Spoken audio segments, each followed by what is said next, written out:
કેમ છો મારા વાલા ડોક્ટર્સ અને એન્જિનિયર્સ?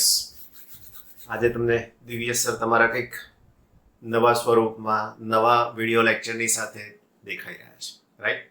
આજે આપણે થોડોક આમ ફિઝિક્સમાં થિયોરિટિકલ પોર્શન બહુ ઓછો આવે, પણ છે આપણી પાસે થોડોક કે જે મારે તમને ટુ ધ પોઈન્ટ સમજાવવો હોય, તો એના માટે આપણે આ થોડુંક એક નવો પ્રયોગ કરી રહ્યા છીએ, રાઈટ? જોઈએ સક્સેસફુલ થાય છે કે કેમ, તમને મજા આવે છે કે કેમ. બાકી મને તો બોર્ડ વર્ક કરવાની બહુ મજા આવતી હોય છે, પણ છતાંય લેટ અસ સી, જેમ જેમ જમાનો બદલાય છે, જેમ જેમ બધું નવું નવું આવતું જાય છે, અમારી પાસે પણ કંઈક નવું મળે છે, તો અમે એક્સપેરિમેન્ટ કરતા રહેતા હોઈએ છીએ. અને સાયન્સના સ્ટુડન્ટ્સ તો હંમેશા એક્સપેરિમેન્ટ કરતા જ હોય ને, બરાબર? ફાઇન. સો આજે આપણે આ ચેપ્ટરનો છેલ્લો ટોપિક લર્ન કરવા જઈ રહ્યા છે, સમજાવવા જઈ રહ્યા છે. તો સાર્થક અંક કોને કહેવાય છે અને સાર્થક સંખ્યા એટલે શું, એ તમને ઉદાહરણ આપીને સમજાવવા માટેનો પ્રશ્ન પૂછવામાં આવ્યો છે, જે તમારા સ્ક્રીન પર તમને દેખાય છે. હવે સૌથી પહેલા સાર્થક અંક શું છે? તો કેટલીક વાર આપણે કંઈક લંબાઈનું માપન કરતા હોઈએ, કંઈક પહોળાઈનું માપન કરતા હોઈએ, XYZ કશુંક માપન કરીએ છીએ, તો એ માપનમાં આપણને ક્યારેક ચોકસાઈપૂર્વકના અંક ઉપરાંત કંઈક વધારાનું માપ દેખાય, એટલે આપણે શું કહીએ છીએ કે આ માપ છે ને 10.2 સેન્ટીમીટર છે, પણ સહેજ વધારે છે, એટલે હું એવું માનું છું કે 10.2 ની ઉપર થોડુંક કંઈક છે. કયો વર્ડ બોલ્યા? થોડુંક કંઈક છે. આ જે થોડુંક બોલ્યા ને વાલાઓ, એ જ સંખ્યાના સ્વરૂપમાં દર્શાવો એટલે એને સાર્થક અંક કહેવાય, બરાબર? તો જવાબમાં જોઈએ છે શું કીધું છે. જો દરેક માપનમાં ત્રુટિ હોય છે, માપનને એવી રીતે દર્શાવવા જોઈએ કે જેથી માપનની સચોટતા સ્પષ્ટ થાય. સામાન્ય રીતે માપન એક સંખ્યા છે જેમાં ચોક્કસ વિશ્વસનીય અંકો અને પ્રથમ અચોક્કસ અંકનો સમાવેશ થાય. આપણે 10.2 બોલ્યા ને, એના પછી જે લખાય એને શું કહેવાય? અચોક્કસ અંક કહેવાય.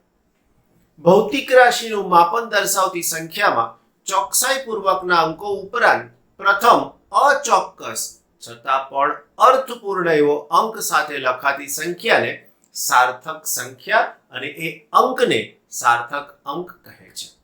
સાર્થક સંખ્યાના અંકોને સાર્થક અંક કહે છે. કોઈ પણ સાર્થક સંખ્યામાં છેલ્લે જમણી તરફ આવતો સાર્થક અંક અનિશ્ચિત હોય છે.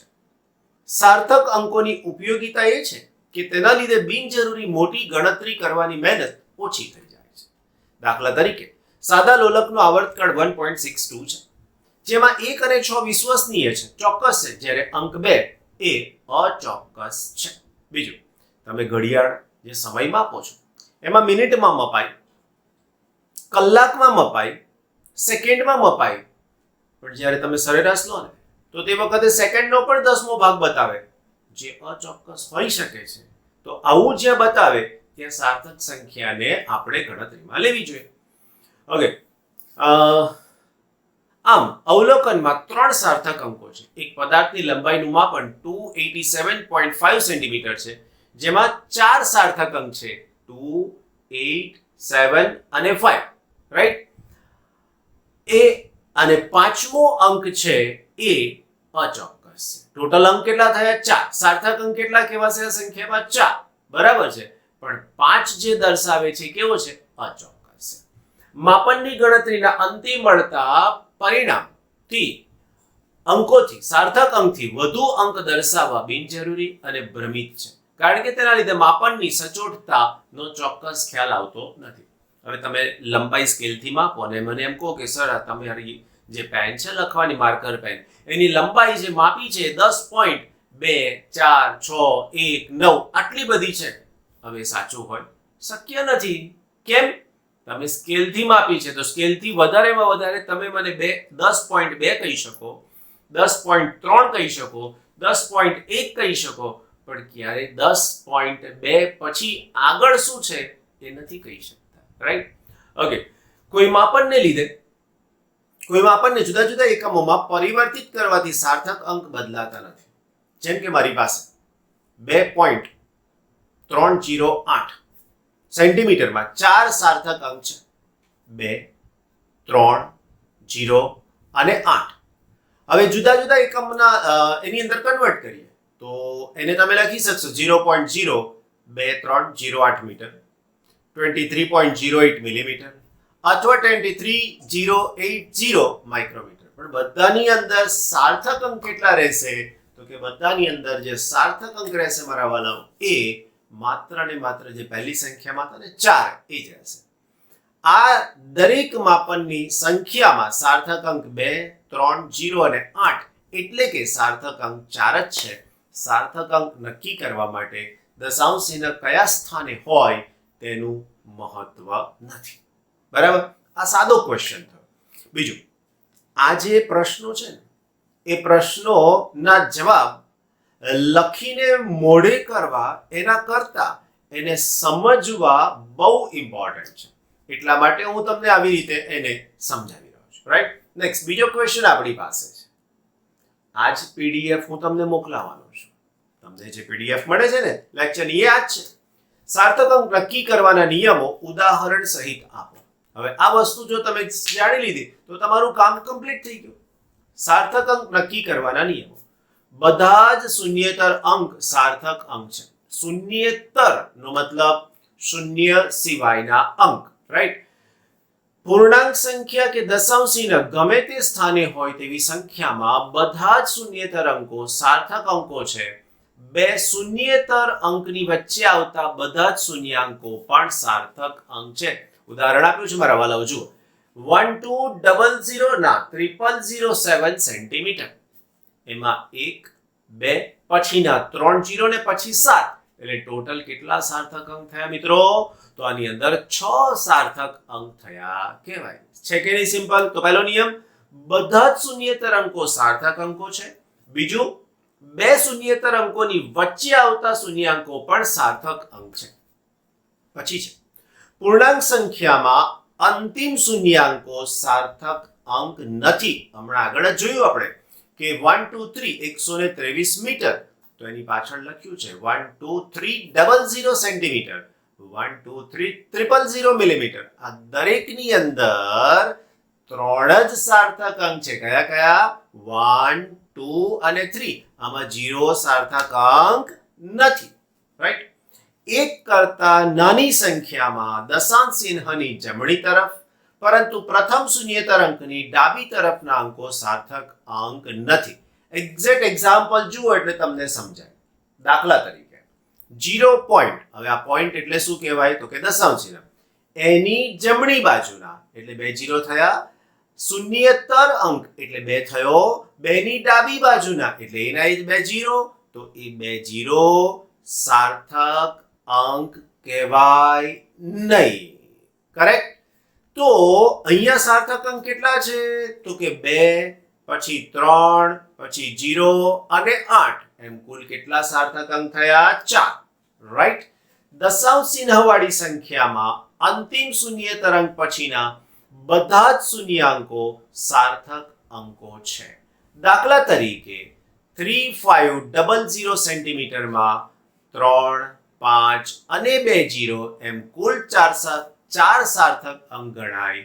0.06900 માં પણ નીચે દોરેલી લીટી સિવાયના 6, 9, 0, 0 એમ 4 સાર્થક અંક ગણી શકાય. રાઈટ? એના પછી છે, જો માપનની સંખ્યામાં અંતિમ શૂન્યાંકો આપેલા હોય તો તેનો ઉદ્દેશ માપનની સચોટતા દર્શાવવાનો છે. તેથી અહીં આપેલા શૂન્યાંકો સાર્થક અંક ગણાશે. સંખ્યામાં અંતિમ શૂન્યાંકોને સાર્થક અંક ગણવા કે નહીં તે બાબતે મૂંઝવણ થાય છે. પણ જો માપનની સંખ્યામાં અંતિમ શૂન્યાંક આપેલો હોય તો તેનો ઉદ્દેશ માપનની સચોટતા દર્શાવવાનો છે. તેથી તેને પણ સાર્થક અંક ગણવો જોઈએ. જેમ કે 4.700 metre, 470.0 centimetre is equal to 4700 millimetre. આ એકમનું કન્વર્ઝન કર્યું છે મીટરના સેન્ટીમીટર, સેન્ટીમીટરના મિલીમીટર. હવે પાછું એને શેમાં કન્વર્ટ કર્યું? કિલોમીટરમાં. રાઈટ? આ દરેકમાં 4 સાર્થક અંક ગણાય. પણ નિયમ 1 માં દર્શાવ્યા અનુસાર દશાંશ ચિહ્ન પછીના તરતના શૂન્યો સાર્થક અંક ન ગણવાનો નિયમ અહીં રહે છે. એટલે માત્ર સંખ્યાના એકમ બદલવાથી સાર્થક અંકોની સંખ્યા બદલાશે નહીં. સમજમાં આવવું જોઈએ. એટલે કિલોગ્રામ ને ગ્રામ, ગ્રામ ને કિલોગ્રામ, આ બધા બદલા બદલ કરો તો પણ અહીંયા કોઈ ફેરફાર થતો નથી. સાર્થક અંક નક્કી કરવા માટેનો શ્રેષ્ઠ ઉપાય એ છે કે માપનની સંખ્યાને વૈજ્ઞાનિક સંકેત 10 ની ઘાતના રૂપે દર્શાવવી જોઈએ. સાર્થક અંક નક્કી કરવાના નિયમો પૂરા થઈ ગયા છે. હવે એની અંદર એડિશનલ આવે છે આ બધું, રાઈટ? એના પછી વૈજ્ઞાનિક પદ્ધતિમાં માપનની સંખ્યામાં પ્રથમ અંક પછી દશાંશ ચિહ્ન મૂકી દેવાનું. 10 ની ઘાત વડે દર્શાવવામાં આવે છે. એટલે કે a into 10 raised to b. આ a એટલે ચોક્કસ સંખ્યા, કોઈ પણ તમને જે આપેલી હોય તે, અને 10 raised to b, b નો મતલબ જે ઘાતાંક લખવાની વાત થઈ તે, જ્યાં 1 થી 10 વચ્ચેની સંખ્યાને a વડે અને 10 ના ધન અથવા ઋણ ઘાતાંકને b વડે દર્શાવવામાં આવે છે. હવે જો આપણી પાસે ઉદાહરણ છે બચ્ચાપાર્ટી, 246.35 કિલોગ્રામ. વૈજ્ઞાનિક પદ્ધતિમાં બતાવવાનું શું કીધું? તો કે પહેલા અંક પછી દશાંશ ચિહ્ન મૂકી દો. તો મૂકી દીધું 2.4635. હવે દશાંશ ચિહ્ન મૂકું તો મારી પાસે 46 એના પછી રહ્યા. તો 46 રહ્યા એટલે 10 ની કેટલી ઘાત થાય? 2 ઘાત. હવે જો તમને આમાં ખબર ના પડી હોય તો આ જે સંખ્યા લખી છે ને 2.4635, એને 100 વડે ગુણી નાખો. તરત જ તમે પાછા જે તે અંકમાં પહોંચી જશો. એના પછી કોઈ પણ માપનને દર્શાવવાની વૈજ્ઞાનિક પદ્ધતિ એ આદર્શ પદ્ધતિમાં પણ સાર્થક અંકના નિયમોનું પાલન કરવું પડે છે. જેવા કે દશાંશ ચિહ્ન વગરની 1 થી મોટી સંખ્યા માટે અંતિમ શૂન્યાંક સાર્થક અંક નથી. ફરીથી, દશાંશ ચિહ્ન વગરની 1 થી મોટી એટલે 1 થી શરૂ કરીને ગમે તે સંખ્યા, એમાં છેલ્લે જે શૂન્યાંક આવે ને એ સાર્થક અંક નહીં. દશાંશ ચિહ્ન વાળી સંખ્યામાં અંતિમ શૂન્યાંકો સાર્થક અંક છે, રાઈટ? એના પછી છે આપણી પાસે 1 થી નાની સંખ્યામાં રૂઢિગત રીતે દશાંશ ચિહ્ન ડાબી બાજુ આવેલા શૂન્યાંકો સાર્થક અંક નથી, પરંતુ સંખ્યામાં અંતે આવતા શૂન્યાંકો સાર્થક અંક છે. એના પછી ગુણાકારની ક્રિયામાં જો કોઈ માપનું મૂલ્ય ન દર્શાવતું હોય પણ ચોક્કસ હોય એવી સંખ્યાને અનંત સાર્થક અંક થાય છે. ગુજરાતીમાં આપણી ખાનગી વાત કરું તો જેનું માપન ના કરો એને સાથે અનંત સાર્થક અંક છે. એક્ઝામ્પલ આપી જો. શું કીધું? તો કે ત્રિજ્યા બરાબર વ્યાસ ભાગાકારમાં 2. ક્ષેત્રફળ s એટલે સરફેસ, ને સરફેસનું ક્ષેત્રફળનું જે સૂત્ર છે એની અંદર s = 2πr. ઓકે, અહીંયા 2πr લખ્યું છે એટલે પરિઘ કહેવાય, ક્ષેત્રફળ નહીં કહીએ આપણે. માં 2 ચોક્કસ સંખ્યા છે. હવે આ જો 2 ચોક્કસ સંખ્યા લખવું તો 2.0, 2.00, 2.00 અનંત સુધી. પહેલાની અંદર 2 જ સાર્થક અંક થયા, 2 અને 0. બીજામાં 3 સાર્થક અંક થયા, ત્રીજામાં તો ડેશ ડેશ કર્યું છે એટલે કેટલા થઈ ગયા? અનંત સાર્થક અંક થઈ ગયા. બીજા ઉદાહરણ તરીકે આવર્તકાળ t = t/n માં n એ ચોક્કસ સંખ્યા છે. ભાગાકારની ક્રિયામાં પણ જો ભાજ્ય એ માપનની સંખ્યા ન હોય પણ ચોક્કસ સંખ્યા હોય તો તેના માટે પણ અનંત સાર્થક અંક હોય છે. ટૂંકમાં તમે જેનું માપન ના કરો એને અનંત સાર્થક અંક છે તેમ કહેવાય, રાઈટ? ઓકે, આના પછીનો ક્વેશ્ચન સમજાવીએ તેના પહેલા આગળની બીજી ચર્ચા કરીએ. પછી આપણું કામ ચાલુ જ છે જી, રાઈટ? તો આગળ વધીએ છીએ. સન્નિકટ પડતું મૂલ્ય શા માટે લેવું પડે છે અને તેના નિયમો લખવાના કીધા છે, અને પરિણામને રાઉન્ડ ઓફ કરવાના નિયમો સમજાવીએ છીએ, રાઈટ? ઓકે, તો રાઉન્ડ ઓફનો મતલબ શું? લગભગ અથવા તો એવી કિંમત કે જે બધી બહુ મોટી સંખ્યાની અંદર આવતી હોય ને એને તમે લઘુકૃત કરી નાની કરીને દર્શાવી શકો. ખાસ યાદ રાખવાનું, જે મૂલ્ય છે એ બદલાવવું ના જોઈએ. સમજાય છે? તો એના માટેના કેટલાક સાદા નિયમો છે. સૌથી પહેલા ભૌતિક રાશિના માપનમાં મૂલ્યોના સન્નિકટ મૂલ્યો સાથેની ગણતરીનું પરિણામ મૂળ મૂલ્યના માપનમાં રહેલી અનિશ્ચિતતા દર્શાવવું પડે છે. રાઈટ, અનિશ્ચિતતા દર્શાવતી હોવી જોઈએ છે. આપેલા મૂલ્ય પર આધારિત પરિણામ માપનના મૂલ્યો કરતાં વધારે ચોકસાઈવાળું હોવું જોઈએ નહીં. હમણાં કીધું કે સ્કેલથી તમે માપો તો 10.2 મળે, પણ તમે ભૂલથી 10.2.469 આવું લખ્યું. શું મતલબ છે આનો? કહીશ નહીં. રાઈટ, તેથી અંતિમ પરિણામમાં મૂળ મૂલ્યો સાર્થક અંક કરતાં વધારે અંકવાળા હોવા ન જોઈએ. આ માટે સાર્થક અંકનું આશરા પડતું મૂલ્ય, સન્નિકટ મૂલ્ય, રાઉન્ડ ઓફ મૂલ્યના નિયમો છે. પહેલું છે, આપેલી સંખ્યામાંથી જે અંક કાઢી નાખવાનો હોય તે અંક 5 કરતાં નાનો હોય તો તે પૂર્વ એટલે એના પહેલાનો અંકમાં કોઈ ફેરફાર કરવો નહીં. જેમ કે ઉદાહરણ આપ્યું, જુઓ અંદર 2.753 માં 3 ને કાઢી નાખવાનો છે તો તમારે દૂર જ કરી દેવાનો. કેમ? 5 કરતાં નાનો છે. રાઈટ, ઓકે, તો આન્સર શું થઈ જશે? 2.75. બીજું, આપેલ સાર્થક સંખ્યામાંથી જે અંક કાઢી નાખવાનો હોય એ 5 કરતાં મોટો હોય તો તેની પૂર્વ આગળમાં એક ઉમેરી દેવો, બસ, બીજું કંઈ જ નહીં. 5.867 ખરેખર આ સંખ્યા વાંચવાની ઇંગ્લિશમાં મેથડ છે. 5.867 એવું વંચાય, પણ આપણે બધા ગુજરાતી માણસો બિલકુલ સાદા સીધા 5.867 આવું વાંચીએ છીએ. હવે ખરેખર જો તમે ગણિત જાણો છો તો આ 867 છે, 5 પોઈન્ટ પછી આ 867 છે, હા કે ના? તો સ્પષ્ટ રીતે ના, કારણ કે 867માં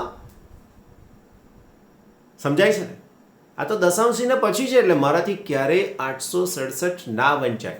એટલે જ્યારે પણ કોઈ ઇંગ્લિશ જાણનારો વ્યક્તિ આને રીડ કરશે ને ત્યારે શું રીડ કરશે ખબર છે? 5.867. એટલે તમે પણ હવે પછી જ્યારે રીડ કરો ને આને તો આવી રીતે રીડ કરવાનું. 5.867 ને 3 અંક સુધી રાઉન્ડ ઓફ કરતા, હવે જો છેલ્લો અંક 7 છે, દૂર કરી નાખો તો 6 ની અંદર એક ઉમેરવાનો તો 5.87 લખાય. અને 2 અંક સુધી રાઉન્ડ ઓફ કરવો હોય તો પાછું 7 કાઢી નાખો તો આગળ 8 માં એક ઉમેરવાનો. શું થઈ ગયું? 9. સમજાયું? ઓકે, જો આપેલી સાર્થક સંખ્યામાંથી જે અંક કાઢી નાખવાનો હોય તે અંક 5 જ હોય તો તે અંકની પૂર્વે એકી સંખ્યા હોય તો તેમાં એક ઉમેરવો. જ્યારે અંક પૂર્વે બેકી સંખ્યા હોય તો તેને યથાવત રાખવું. યથાવત એટલે જેમ છે તેમનું તેમજ. જો સંખ્યા 2.745 હોય તો 3 અંક સુધી રાઉન્ડ ઓફ કરો તો 2.74 રાઉન્ડ ઓફમાં થાય. 2.3735 તો તેને રાઉન્ડ અપ કરો 3 અંક સુધી તો 2.74. શું થયું વાલાઓ? તો પહેલી સંખ્યામાં 5 ની આગળ 4 છે, આપણે કશું કર્યું નહીં. બીજી સંખ્યામાં 5 ની આગળ 3 છે તો 5 કાઢ્યા તો 3 ને 1 કરી દીધા, એટલો ઉમેરો કર્યો, એનો મતલબ 4 થઈ ગયા. આ હવે પછીના દાખલાની અંદર આવું ક્યારેક ક્યારેક આપણે વાપરવાના છીએ. બરાબર? બીજી ખાસ અગત્યની વાત, આના પછીનું જ્યારે લેક્ચર આવશે ને ત્યારે તમને જે પાછળ બોર્ડ દેખાય છે ને એ બોર્ડ પર હું મોટા ભાગની વસ્તુ રિવાઇઝ કરી લઈશ, પણ તમારી ટેક્સ્ટબુકમાં આપેલું છે આ બધું. આમાંથી હું તમને 2 જ પોઈન્ટ તૈયાર કરવાના કહું છું. એક, આગળ સાર્થક અંક નક્કી કરવાના નિયમો છે, 4-5 હતા તે, અને આ રાઉન્ડ ઓફના નિયમો. બસ આ ખાલી યાદ કરી લેવાના, 1-2 વાર વાંચી લેવાના, કોઈ પૂછશે નહીં તમને એક્ઝામમાં. દેટ ઇઝ કન્ફર્મ, કારણ કે ચેપ્ટર નંબર 2 માં પૂછવા જેવું બધું બહુ સમજાવ્યું છે મેં તમને. ઇઝન્ટ ઇટ ને? ઓકે, સો નાવ ગભરાયા વગર, આ તમને ઘણા બધાને એવું લાગશે કે સર આ તમે સમજાઈ રહ્યા છો બરાબર, ખબર પડી નહીં. બહુ ચિંતા ના કરશો, આ એક પ્રયોગ હતો તમને સમજાવવા માટેનો. રાઈટ? સક્સેસફુલ થવાય તો બેસ્ટ, નથી થવાતું તો પણ ટેન્શન કરવાની આવશ્યકતા રહેતી જ નથી. ઇઝન્ટ ઇટ ને? ફાઇન. નાવ સાર્થક અંકોને લીધે બિનજરૂરી મોટે લખ્યું છે માટેની ગણતરી કરવાની મહેનત બચે છે. આ વિધાનની સાર્થકતા સમજાવવાની છે. માટે આવે બિનજરૂરી ગણતરી માટે બિનજરૂરી મોટી ગણતરી કરવાની મહેનત બચે છે. ઓકે, સાર્થક સંખ્યામાં જેમ સાર્થક અંકોની સંખ્યા વધે તેમ તેની ચોકસાઈ વધુ. ભૌતિક રાશિના માપનો પરથી ગાણિતીય પ્રક્રિયા જેવી કે સરવાળા, બાદબાકી, ગુણાકાર, ભાગાકાર કરીએ તો પરિણામમાં વધુ સાર્થક અંક હોવાની શક્યતા છે. એનો અર્થ એ થાય છે કે તેના પરિણામની ચોકસાઈ મૂળ માપનોની ચોકસાઈ કરતાં વધી શકે નહીં. આ શું કહેવા માંગે છે? તો તમે ભાગાકાર કરો બેના ભાગાકારમાં હું 3 લઈશ તો બેના ભાગાકારમાં 3 લઈશ તો બંનેની પાસે સાર્થક અંક કેટલા છે? 1 1. જ્યારે એનો જવાબ આવશે ત્યારે સાર્થક અંક શોધોજો, નક્કી કરજો, ખ્યાલ આવશે. ઉદાહરણ તો હું આપું જ છું નીચે. કોઈ પણ ગણતરીના પરિણામે એટલી સચોટતા દર્શાવતું હોવું જોઈએ કે જે ઇનપુટ માપનમાં મૂલ્યની સચોટતા સાથે સુસંગત. આ બધું અહીંયા તમને ક્લિયર થાય છે. એક પદાર્થનું દળ છે 4.237 ગ્રામ અને કદ છે 2.57 સેન્ટીમીટર ક્યુબ. હવે આ પદાર્થની ઘનતા કેટલી છે? તો કે P is equal to 1.6880480876. તમે કહેશો સર આ શું વાંચો છો તમે? વાલા બચ્ચા પાર્ટી, ભાગાકાર કર્યો ઘનતા શોધીને તો ઘનતા રો સિમ્બોલ છે, અહીંયા P લખાઈ ગયો છે ભૂલથી, રાઈટ? તો રો ઇઝ ઇક્વલ ટુ જે દળ આપ્યું છે ને અંશમાં અને જે કદ આપ્યું છે એને છેદમાં લઈ અને ગણતરી કરો. જો જવાબ મળશે આવું કંઈક. આ મૂલ્યની સચોટતા સારી છે પણ હાસ્યાસ્પદ છે. એનો મતલબ ઉપર જુઓ કેટલા સાર્થક અંક છે? 4. બીજામાં કેટલા સાર્થક અંક છે? 3. અહીંયા તો જુઓ તમે અગણિત થઈ ગયા છે અને અસંગત છે. તેથી તેને આપણે માપનની સંખ્યા પૈકીના લઘુત્તમ સાર્થક અંકો તરીકે તેને આપેલા માપનની સંખ્યા પૈકીના લઘુત્તમ સાર્થક અંકો સુધી રાઉન્ડ ઓફ કરવું પડે. આમ લઘુત્તમ સાર્થક અંકો 3 છે માટે રોની કિંમત 1.69. 8 છે છતાં 9 લખ્યા છે. કહો મને કેમ? રોની કિંમત છેલ્લે લખી 1.69. કેમ? તો ઉપરની સંખ્યામાં 1.68 પછી 8 છે, એ 8 કાઢી નાખો તો આગળ 1 ઉમેરવો પડશે, રાઈટ? કયો નિયમ લાગુ પડ્યો? રાઉન્ડ ઓફ નો નિયમ. સમજાયું ને? Very good. સાર્થક સંખ્યાઓના સરવાળા બાદબાકી, એમાં કયા મુદ્દા ધ્યાનમાં રાખવાના? તો સાર્થક સંખ્યાઓના સરવાળા બાદબાકી વખતે નીચેના મુદ્દા ધ્યાનમાં રાખવાના. ઓકે, આપેલ સંખ્યા સાર્થક સંખ્યાના પૂર્ણાંક સંખ્યા હોય તો તેમના સરવાળા બાદબાકી સામાન્ય નિયમ પ્રમાણે કરવાના. જો એ 25 છે અને બી 2 છે તો 25 વત્તા 2 ને 25 ઓછા 2. હવે આ તો બહુ નાના હતા ત્યારથી શીખેલા છે. આપેલ સાર્થક સંખ્યાઓમાંથી જે સંખ્યામાં દશાંશ ચિહ્ન પછી જેટલા લઘુત્તમ સાર્થક અંકો હોય તેટલા જ સાર્થક અંકો સરવાળા બાદબાકીથી મળતા પરિણામમાં દશાંશ ચિહ્ન પછી હોવા જોઈએ. જેમ કે જો 436.32 ગ્રામ, 22 that means 227.2 ગ્રામ અને 0.301 નો સરવાળો કરવાનો છે. આ બધાનો સરવાળો કરો ને બચ્ચા પાર્ટી તો આન્સર શું આવ્યો જોયું તમે? 663.821 ગ્રામ. આ ચાલે નહીં. કેમ ના ચાલે મને કહેશો? કારણ કે પહેલામાં દશાંશ ચિહ્ન પછી 2 ની માહિતી છે, બીજામાં દશાંશ ચિહ્ન પછી 1 ની માહિતી છે, ત્રીજામાં દશાંશ ચિહ્ન પછી 3 ની માહિતી છે. 3. તો આવું અલગ અલગ માપન જે અલગ અલગ સાધનથી થયું છે એને અહીંયા લઈ શકાય નહીં. સમજાયું? આપેલ સંખ્યા પૈકી 227.2 ગ્રામમાં દશાંશ ચિહ્ન પછી એક જ સંખ્યા છે, પરિણામ દશાંશ ચિહ્ન પછી એક જ હોવું જોઈએ. એટલે 663.821 ગ્રામને દશાંશ ચિહ્ન પછી એક સ્થાન સુધી રાઉન્ડ ઓફ કરો એટલે છેલ્લો એક કાઢી નાખો. 8 2 1 માંથી 1 કાઢી નાખો, 2 એમના એમ રહેશે. આ જે 2 એમના એમ રહ્યા એને કાઢી નાખો તો 8 એમના એમ રહેશે. જોઈ લો 663.8 ગ્રામ મળી ગયા. તફાવત લીધો બચ્ચા પાર્ટી આપણે. હવે આ તફાવતની અંદર 0.307 માઇનસ 0.304 0.003 મીટર. તફાવતને વૈજ્ઞાનિક પદ્ધતિથી લખવાની વાત કરી 3 × 10⁻³ મીટર. 3. 0 into 10⁻³ મીટર પણ લખી શકાય? ના પાડી. કેમ? સાર્થક સંખ્યા બદલાઈ જાય હેને. ગુણાકાર અને ભાગાકારનો નિયમ માપનની સચોટતા યોગ્ય રીતે વ્યક્ત કરતો નથી. સરવાળા અને બાદબાકીનો નિયમ દશાંશ સ્થાનોના પદમાં છે. આ બધા ટેકનિકલ વર્ડ્સ છે ફિઝિક્સની અંદર. આનું મહત્વ પ્રમાણમાં આપણને જરૂર પૂરતું સમજવાનું છે. બસ હજુય કહું છું, નેક્સ્ટ લેક્ચર આવશે ને એટલે આના કી પોઈન્ટ્સ હું તમને બોર્ડ પર સમજાવી દઈશ. એટલે તમારે શાંતિથી એટલું જ યાદ રાખવાનું, તમને સંતોષ થાય કે દિવ્યેશ સરે અમને ટેક્સ્ટબુકમાંનું દરેક બાબત સમજાવી એટલે મારે આ કામ કરવું પડે છે, બાકી કોઈ આવશ્યકતા છે જ નહીં. રાઈટ? ઓકે. સાર્થક સંખ્યાઓની સાથે ગુણાકાર ભાગાકાર કરતી વખતે કયા મુદ્દા ધ્યાનમાં રાખવા જોઈએ? તો જુદા જુદા સાર્થક અંકોવાળી સંખ્યાના ગુણાકાર અને ભાગાકારની ક્રિયામાં નીચેના મુદ્દા ધ્યાનમાં રાખવાના. પહેલું છે, કોઈ સંખ્યાનો અચોક્કસ અંક સાથેનો ગુણાકાર કે ભાગાકાર પણ અચોક્કસ હોય છે. એટલે એક અંક ચોક્કસ, બીજો અંક અચોક્કસ, તો એ પણ અચોક્કસ હોય છે.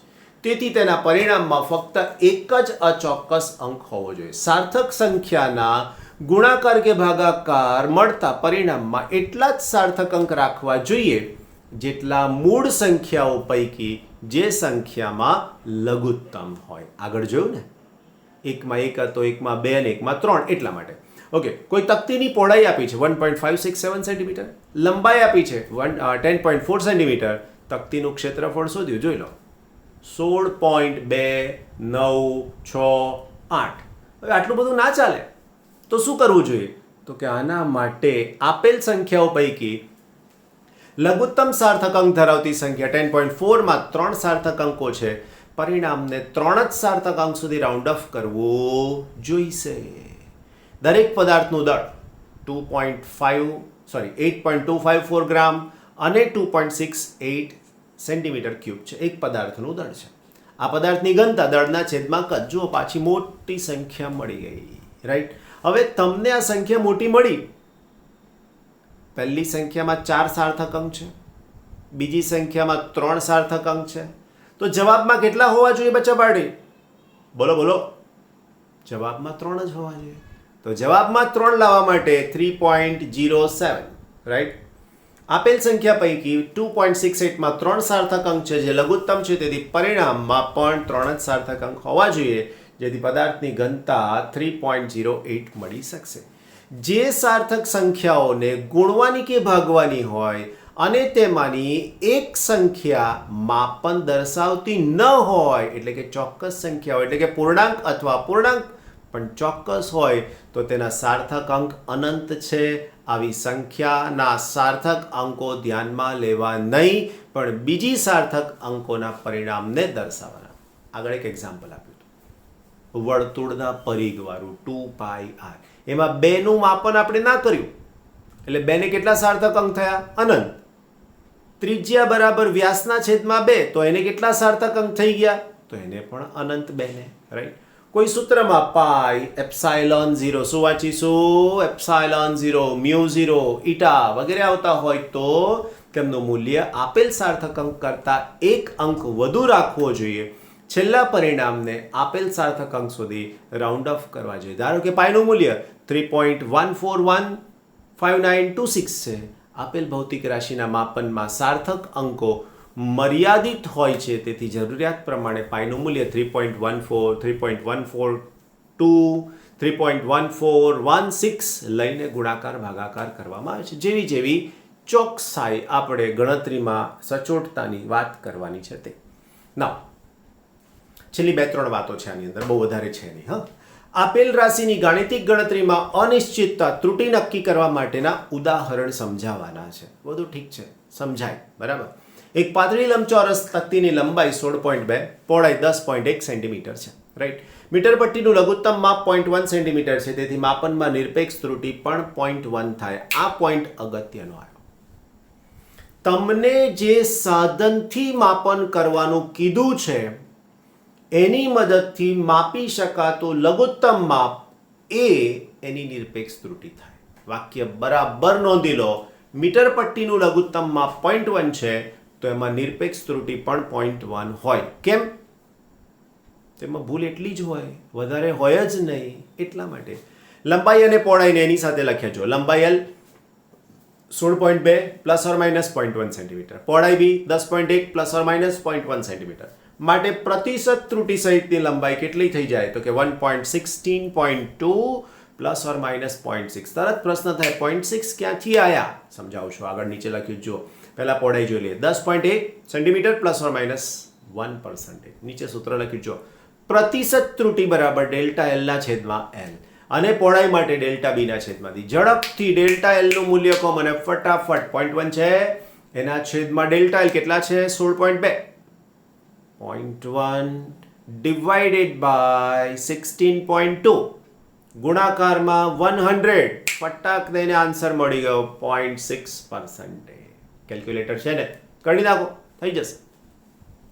લંબચોરસ તકતીનું ક્ષેત્રફળ શોધવાનું કીધું, બરાબર. લંબાઈ ગુણ્યા પહોળાઈ કર્યું, બધું જ લખી દીધું. હવે અહીંયા જવાબ શું થયો જોયું તમે? Delta L upon L into 100 plus delta B upon B into 100. તો આન્સરમાં 1.6% થઈ ગયું, રાઈટ. ઓકે, હવે લઘુત્તમ સાર્થક અંકો 3 હોવાથી અંતિમ પરિણામમાં પણ 3 જ સાર્થક અંક હોવા જોઈએ. તકતીનું ક્ષેત્રફળ કેટલું થાય બચ્ચા પાર્ટી? તો પાછું 163 થઈ ગયું. પાછું પ્રશ્ન આવ્યો, સર આ 3 કઈથી આયા? ઉપર તો 1.6 છે, આ 3 ક્યાંથી આયા? ટકા આવડે ને શોધતા? ટકા શોધતા આવડે ને? કેવી રીતે થાય ટકા? બહુ સહેલું છે. જો કેવી રીતના શોધશો, બોલું છું એ બરાબર લખી લેજો એટલે ખબર પડશે. જો 100 મૂલ્ય હોય તો 1.6 થાય, તો 163 એટલે 163.62 હોય તો કેટલા થાય? ખ્યાલ આવ્યો? શું લખીશું? 100 હોય કિંમત તો 1.6 થાય, 163.62 હોય તો શું થાય? ત્રીજી વાર બોલવાનું ના. વિડીયો પોઝ કરીને જોઈ લો ભાઈ, એટલે તો ફાયદો છે આ બધો, હે ને? ગુડ. ના, આમ લંબચોરસ તકતીના ક્ષેત્રફળની ગણતરીમાં અનિશ્ચિતતા અથવા ત્રુટિ 3 સેન્ટીમીટર સ્ક્વેરની થશે. જો કોઈ પ્રાયોગિક મૂલ્યોનો ગણ n સાર્થક અંકો સુધી દર્શાવેલ હોત તો આ મૂલ્યોના સંયોજનથી મળતા પરિણામમાં પણ n સાર્થક અંકો જ માન્ય ગણાશે. તેમ છતાં પ્રાયોગિક મૂલ્યની સંખ્યા ઘટાડવામાં આવે તો સાર્થક અંકોની સંખ્યા ઘટાડી શકાય. ઉદાહરણ 12.9 ઓછા 7.06 બાદબાકી થઈ જવાબ 5.84 મળે. બંને સંખ્યામાં સાર્થક અંકો 3 છે, પણ સરવાળા બાદબાકીની પ્રક્રિયાની અંદર સાર્થક સંખ્યાના અંકો નહીં પણ દશાંશીના પછીના અંકો ધ્યાનમાં લીધા છે, માટે 5.8 લખી શકાય. જુઓ આવું કેમ? તો કે પહેલી સંખ્યામાં 12.9 છે એટલે દશાંશીના પછી એક સંખ્યા થઈ. ઓકે, બીજાની અંદર 7.06 છે, એનો મતલબ દશાંશીના પછી 2 છે, એટલા માટે. રાઈટ. નંબર 3, સાર્થક સંખ્યાના મૂલ્યમાં અંકો સહિત દર્શાવેલ સાપેક્ષ ત્રુટિ માત્ર n પર આધારિત નથી પણ તે સંખ્યા પર પણ આધારિત છે. જેમ કે 10.2 ગ્રામ દ્રવ્યમાનના માપનમાં ચોકસાઈ પ્લસ ઓર માઇનસ 0.1 ગ્રામ છે. 10.02 છે, ધ્યાન રાખજો, 10.2 છે. ઓકે, 1.02 ગ્રામમાં પ્રતિશત ત્રુટિ ડેલ્ટા એમ ના છેદમાં m ઇન્ટુ 100. રાઈટ. ઉપર લખવામાં ભૂલ કરી છે. રાઈટ, 10.2 લખ્યું છે, એકચ્યુઅલી 1.02 છે. સુધારી લેજો ફરીથી એકવાર. ઉદાહરણમાં m બરાબર 10.2 લખ્યું છે. રાઈટ. તો હવે શું થવું જોઈએ? એ 1.02 હોવું જોઈએ, કારણ કે ગણતરીમાં 1.02 લીધું જો છેદમાં, એટલે સુધારી લેજો જરા, એ મિસ્ટેકમાં ભૂલ થઈ જાય. રાઈટ. તો એનો જવાબ શું આવ્યો? તો એનો જવાબ આવ્યો 1% અરાઉન્ડ. હવે જો બીજા માપન 9.89 ગ્રામમાં એટલી જ ત્રુટિ હોય તો એની પ્રતિશત ત્રુટિ 10મા ભાગની થઈ ગઈ. જો 1%નો 10મો ભાગ કેટલો થાય? 0.1. ગણતરી જુઓ. 0.01 પહેલા માટે 1.02 છેદમાં હતું વાલાઓ, હવે છે 9.89, તો એના માટે આ રીતે થઈ જશે. બહુપદીય ગણતરીમાં લઘુત્તમ સચોટ માપનના અંક કરતા દરેક માપનમાં એક સાર્થક અંક વધારીને મધ્યવર્તી પરિણામોની ગણતરી કરવી જોઈએ. આમ ન કરવાથી રાઉન્ડ ઓફમાં ત્રુટિ ઉદ્ભવે છે. એટલે કેટલીક વાર કરીએ છીએ ને આપણે એક સંખ્યા લખી નાખો ને ભાઈ વધારે કંઈ પ્રોબ્લેમ થશે તો આપણે કહીએ કે ના, એવું અહીંયા કહે છે. જો 9.58નો વ્યસ્ત સાર્થક અંકની દ્રષ્ટિએ લખવાનું કીધું મને, તો 1/9.58 એનો ભાગાકાર 1.0438413 કેલ્ક્યુલેટરથી થઈ જાય. હા, ગણવાનું. હવે એને 3 અંક સુધી રાઉન્ડ ઓફ કરીએ તો હું લખી શકીશ 0.10 પર. હવે કોઈને ઊંધું પૂછ્યું કે તમને 1.04નો વ્યસ્ત શોધો, તો 0.104નો વ્યસ્ત ઊંધું શોધવાનું કીધું, 1/0.104, તો એ મળશે 9.62. હવે એકચ્યુઅલી વેલ્યુ કેટલી હતી? 9.58. મળે છે કેટલી? 9.62. અને 0.1044નો વ્યસ્ત લઈએ તો એની કિંમત 9 સમથિંગ, જે નજીક છે એવી મળે છે. તેથી લઘુત્તમ સચોટ માપનના અંકોની સાપેક્ષે પરિણામમાં 1 અંક વધુ રાખવો જોઈએ. રાઉન્ડ ઓફમાં તો આ ત્રુટિને નિવારી શકાય છે. રાઈટ? તો આ તમારું કામ અહીંયા લગભગ કમ્પ્લીટ થઈ. હવે આ બધું જ શાંતિથી બીજા લેક્ચરમાં મને રિવાઇઝ કરતા ખાલી 10 મિનિટ થશે. આજે આખું લેક્ચર ગયું છે, શાંતિથી વાંચો, ખબર પડે તો પણ, ખબર ના પડે તો પણ બીજા લેક્ચર સુધી રાહ જોજો. જેટલું પણ અગત્યનું છે, જેટલું પણ જરૂરી છે, એ બધું હું નેક્સ્ટ લેક્ચરમાં તમને રિવાઇઝ કરાવી દઈશ.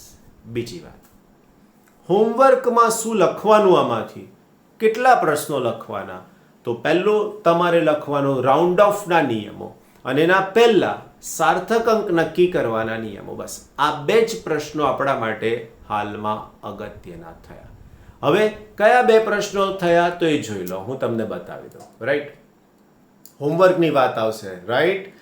1 નંબર નહીં લખવાનો, બીજો લખવાનો, બીજો પ્રશ્ન લખવાનો આખો જ શાંતિથી, ત્રીજો લખવાનો. બસ આ તમારું હોમવર્ક. બાકીનું પ્રેક્ટિકલ વાત આપણે પાછા કરી લઈશું. સમજાઈ ગયું? એન્જોય.